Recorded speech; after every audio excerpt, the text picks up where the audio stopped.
تو سوروں کو قتل کرتے یہ بھی کہیں نا تو سب سے پہلے تو خنزیر کی بات کرتے ہیں. وہ جب آئیں گے تو ان کو اس سے کیا ہے؟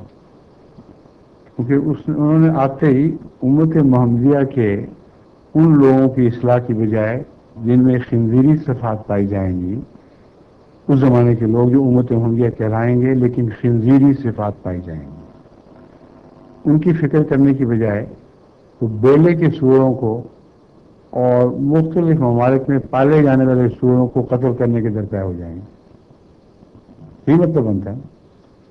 تو آسمان سے اترے تو کھجور پر نہیں اٹکے، وہ بیلوں میں اٹک گئے.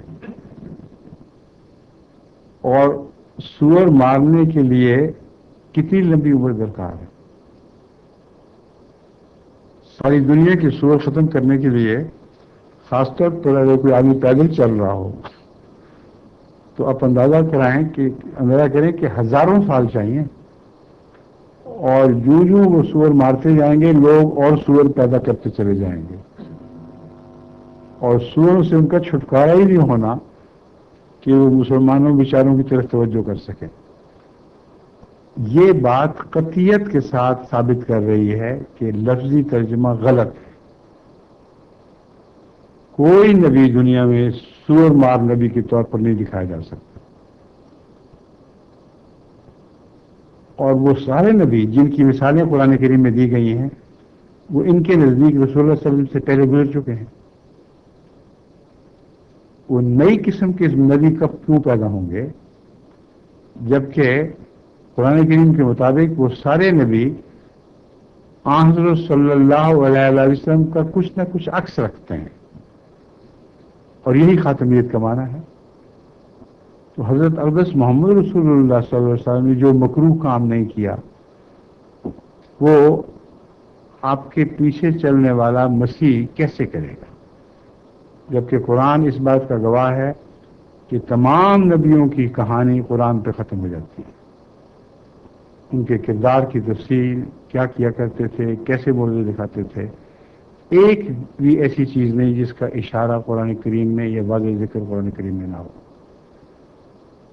تو یہی بات ان کو جھٹلانے کے لیے کافی تھی کہ آپ نے سور مارنے کا وہ تصور بنایا جو نعوذ باللہ من ذالک قرآن کی تاریخ کو جھٹلا رہا ہے.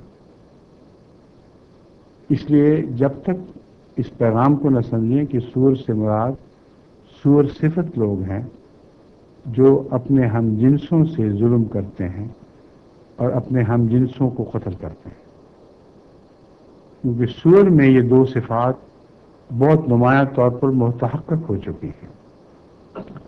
سور ایک سبزی خور جانور ہے، لیکن جب اس کے اپنے بچے مریں تو ان کو کھا جاتا ہے.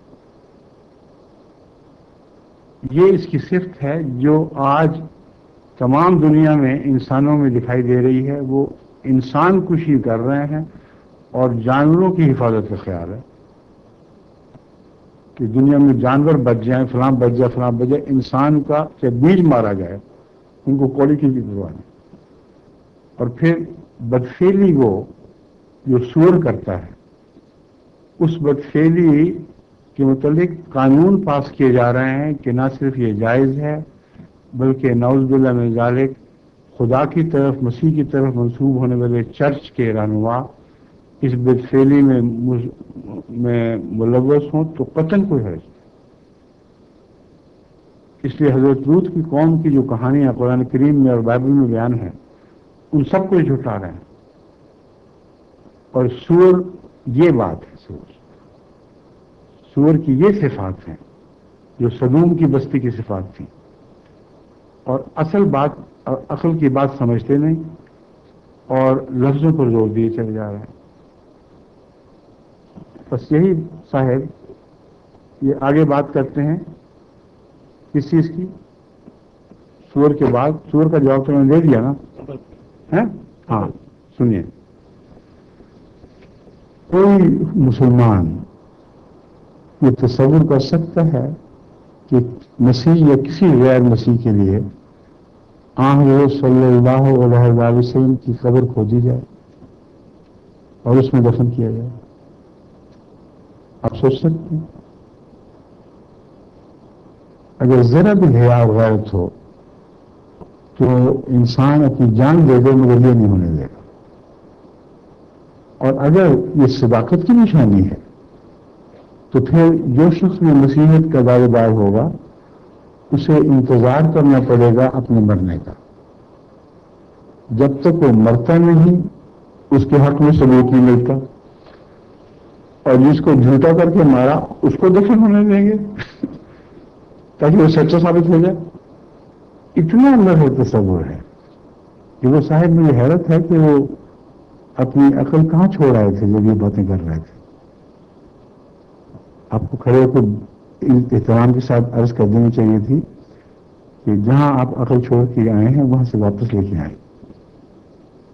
بہت کوشش کی سمجھانے کی کہ میٹروپولک لینگویج ہے اور ان کی کچھ سمجھ میں نہیں آتا. تو یہ ان کو جو میں نے باتیں عرض کی ہیں یہ کی تھی آپ نے نہیں کی یہ تو تھی نہیں کبھی نہیں سمجھ آئی. حضور تیسرا ان کا یہ تھا تمہاری کیسی خوش قسمتی ہوگی کہ جب تم میں ابن مریم نازل ہوگا. ابن مریم کا لفظ پہ گزرا. بالکل درست ہے. ابن مریم نازل ہوگا یعنی مریم کا بیٹا نازل ہوگا. کیا قرآن کریم میں اس سے پہلے ایسے لوگوں کا ذکر جنہوں نے دوبارہ آنا ہے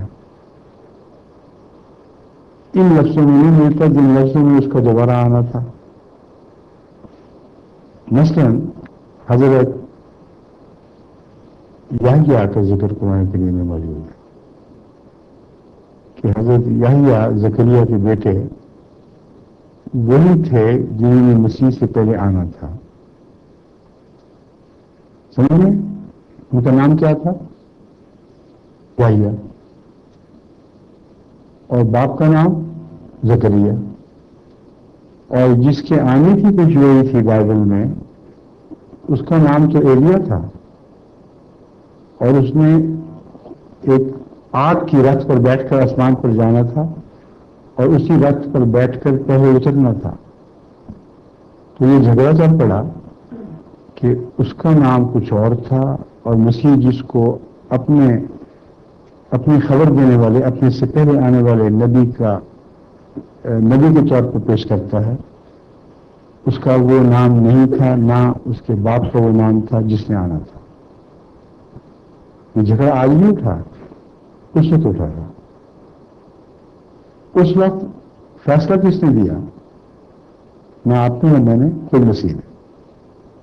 اور مسیح نے ان کو جھوٹا قرار دیا باوجود اس کے کہ پیشگوئی کو سچا قرار دیتے تھے. وہ کہتے تھے جب ان سے پوچھا جاتا تھا کہ بتاؤ یہ اسکرپچر میں ذکر ہے کہ نہیں کہ ایلیا واپس آئے گا اور مسیح نے کہا بالکل ٹھیک ہے ذکر ہے. تو کہاں ہے وہ ایلیا؟ کہتا حضرت مسیح فرمایا کرتے تھے اور آپ کے ماننے والے بھی کہ حضرت یحییٰ جو زکریا کے بیٹے تھے یہ وہی ایلیا ہیں چاہو تو مانو چاہے تو نہ مانو. اب کس کا فیصلہ مانیں گے آج کل کے علماء؟ یہود علماء کا یا مسیح کا؟ اگر مسیح کا فیصلہ مانیں گے تو حضرت مسیح علیہ السلام کا یہ دعویٰ کہ میں وہی مسیح ہوں جو مریم کا بیٹا تھا 100% درست ماننا پڑے گا. کیونکہ مریم کے بیٹے ہونے نے اس کا تشخص کیا ہے اور اس کی صفات کا تشخص کیا ہے. ہر کوئی شخص نہیں بلکہ مریم کا بیٹا مسیح جو صفات رکھتا تھا اسی صفات کے انسان نے دوبارہ پیدا ہونا ہے. یہ پیشگوئی ہے اور یہی پیشگوئی ایلیا کے متعلق تھی کہ حضرت یحییٰ بپتسمہ دینے والے جو زکریا کے بیٹے تھے ان کے حق میں یہ پیشگوئی پوری ہوئی. اگر پہلے نبی کا تفصیل سے ذکر نہ ہوتا تو اس کی وہ صفات حضرت یحییٰ میں تلاش کرنے کا کوئی سوال نہیں پیدا ہوتا. بس ان علماء کو تو فکر نہیں میں نے بڑی گہری سے مطالعہ کیا ہے ان پیشگوئیوں کا جن میں حضرت ایلیا اور آپ کے ساتھ گزرنے والے واقعات کا ذکر ہے، اور ان سے پتہ چلتا ہے کہ وہ صفات حضرت زکریا میں موجود تھی، اسی لیے اللہ تعالیٰ نے ان کے نام سے ان کے آنے کی پیشگوئی کی تھی.